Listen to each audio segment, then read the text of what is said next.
Welcome back, peeps. CJ3K here. Today we're going to be taking a look at the Microsoft Surface Laptop 4. I think that this laptop is a really good option if you're in the market for a thin and light computer and don't really want to take a look at the MacBook. So let's talk about why I think it's a great value and a good computer for you to consider.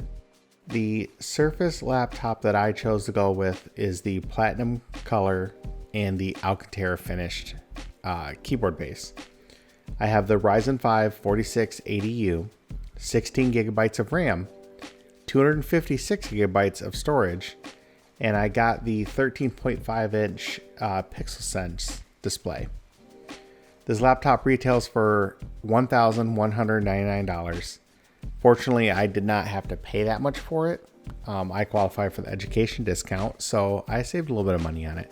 So if you're in the market for this, please take a look at that and see if you qualify. The Microsoft Surface line of computers was designed to compete with the Apple MacBook, the Dell XPS, and the HP Spectre line. The Surface laptop line was introduced in May of 2017, and with each generation, it has gotten a little bit better. The Laptop 2 gave us the 8th gen Intel processors. The Laptop 3 finally replaced the mini display port with USB-C, sadly not Thunderbolt 3. So what does the Surface Laptop 4 bring to the table? Let's find out. All right, let's talk about the build quality. The design has not really changed much since the first generation released in 2017, but the build has still remained top-notch. The Alcantara feels really good, the laptop is put together very well, and there's very little flex or torque anywhere on the laptop unless you press really hard or try to torque it. I personally know that I am in the minority here, but I really love the Alcantara finish. There's just something about the premium feel and the softness as you're typing. It gives you a little bit different of an experience compared to like a MacBook or an XPS. The laptop itself weighs about 2.79 pounds. Putting it in my backpack and taking it on the go, I could barely feel the added weight of it in there. Unfortunately, as is the trend with these thin and light computers, not much is user replaceable. Microsoft did make a change this year and made it a little bit easier to get the keyboard deck off, so you can replace the single replaceable part, which is the SSD. Now, I wouldn't recommend you try to do this unless you felt very comfortable taking apart electronics. Alright, let's talk about I/O. Unfortunately, Microsoft has not really expanded on the port selection much since this laptop was introduced. It comes with a single USB-A port, a single USB-C port, which again, sadly, is not Thunderbolt compatible, a headphone jack, and the Surface connector port, which can be used for charging, or you can buy the optional dock for it, which I don't know if I'd recommend that. I will say that the USB-C port does support charging up to 65 watts, I believe, and it also handles display out and data. So you can use a USB-C dock to connect peripherals and other things to it if you like. I absolutely enjoyed typing on this laptop. The keys felt very soft, but still had very good feedback as you were typing.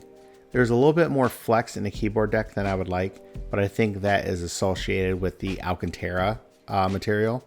The trackpad remains a benchmark for Windows computers, and it was a complete joy to use the entire time I used it. I thought that the surface felt really good. It was nice and smooth with just enough resistance, and it was plenty big enough to use every day. You might have noticed this laptop looks a little bit different than a lot of other laptops. That's because it uses a 3:2 screen ratio, and I found it an absolutely amazing display to use during the week or so that I used it every day. For work tasks, it was outstanding. Keep in mind that due to the 3:2 ratio on the screen, any kind of media that you watch, whether it be Hulu, mini YouTube videos, Netflix, movies, and such, will have thick black bars on the top and the bottom because this is a longer display than it is wider. I also found that the laptop display got plenty bright, and I never maxed out the brightness using it every day. The only time I would have to turn the brightness up on the laptop is if I was working outside or if I was sitting in front of my window in my living room. I will say that the display is pretty reflective, but it's not any worse than any other laptop you would get in this price range, except for maybe the MacBooks. Slight complaint I have about the display though is the bezels are kind of big for a laptop in 2021.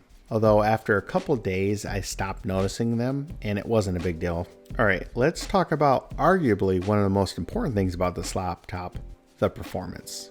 You can't look at a Surface laptop review right now without them throwing a bunch of benchmarks at you. I'm not really about that life, so I want to talk more about what it's like to use this laptop every day, and we'll let you guys look at the benchmarks somewhere else, unless you want to look at them. Let me know in the comments below. This laptop has absolutely chewed up everything I threw at it. I'm talking about 10 plus tabs in Chrome, multiple tabs open in Microsoft Edge, a remote session to a VM for work, Microsoft Teams open, Slack open, Outlook open, multiple other programs open, and the laptop never got hot. I could barely hear the fans if they did turn on, and it just no slowdown whatsoever. The laptop performed outstanding for what I use it for. Your mileage may also vary depending on what your workflow is, and I'm not sure that I would do any kind of heavy video editing on this, although I will edit a portion of this video just to test it to see how it does. I will put something on the screen to kind of let you know how it worked. Battery life is nowhere close to what Microsoft claims at 19 hours. I was able to get a consistent 8 to 10 hours out of the laptop and more if I didn't use it as much. Because I use this laptop every day as my main computer, I used it for work for 8 hours a day, and then I often used it for YouTube and other things after work. I was able to unplug the laptop in the morning, use it all day for work, use it sporadically throughout the day after that, and still get a couple more hours out of the battery life the next day before needing to plug it in. So in my opinion, I think the battery life's really good. But if you can't get through a workday with 8 hours of battery life, then you need to take your charger with you, I guess. All right, let's talk about the webcam and speakers. The webcam is a 720p webcam, so it's nothing special. I think in the right lighting conditions, it does look really good. I will insert a short video of the laptop webcam right now. Hey guys, this is a test of the Surface Laptop 4 webcam and the audio, or the microphone I should say. This laptop also comes equipped with Windows Hello, and I absolutely love this feature. There's nothing like opening the laptop up and it automatically logging you in, looking at your face. Just every time it worked flawlessly, and it was just a great feature to have. The speakers sounded really good for a Windows laptop, although I have to admit they don't quite match up with the MacBook line of computers. I'll also have a soundbite right here of the speakers.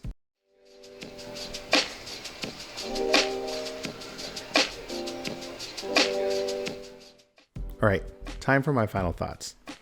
I think this laptop is an excellent built laptop. Battery life is excellent in its class.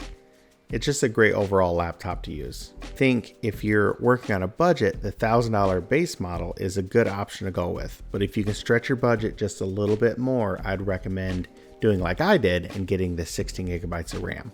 It'll just let you be able to stretch the legs of this laptop a little more, having the available RAM to use if needed. So I think if you're in the market for a good thin and light laptop, whether it's for school, another laptop around the house, or you're replacing an older laptop, you really can't go wrong with the Surface Laptop 4. It definitely gets a strong recommendation from me. All right, peeps, that's it. If you found this review helpful, please consider hitting that subscribe button, and if you really liked it, hit that like button and notification icon too, so you can keep up to date when I drop new videos. Thanks. I'll see you guys next time.